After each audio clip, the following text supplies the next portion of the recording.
So my family has been in Grundy County, Missouri, my entire life.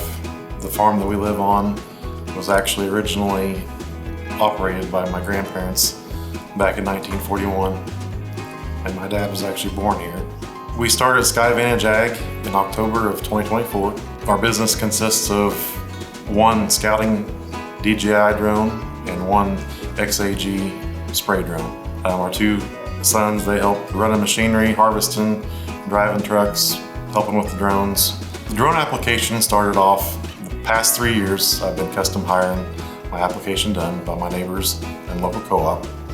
And being able to have my own drone, we could do the jobs in a timely manner and not be waiting on someone else to get the job done.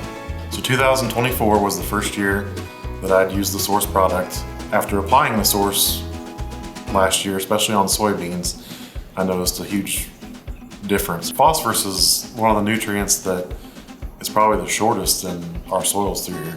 So I feel like having the Source product that scavenges for the phosphorus is very beneficial in our soil types.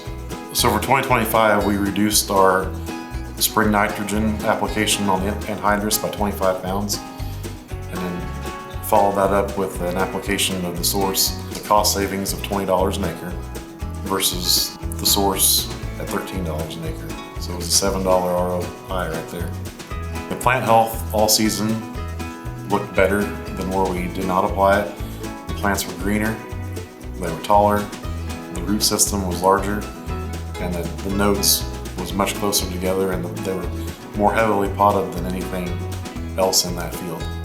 On that particular farm, we've seen a 7 bushel bump from where the Source is applied versus not. I think with the addition of Source and Sound Ag, having an additional stream for cash flow right now is probably the most crucial thing of anything. The fact there's a money back guarantee, the company is standing behind the product, knowing that if it does not work and meet their expectations, you're not out all that money. I think just being our first year with the custom drone application, whether it be chemicals, fungicide, or cover crops, just getting started into something that I think is going to be the wave of the future. There's going to be a lot more opportunities for it, and I think now's the time to get into this technology.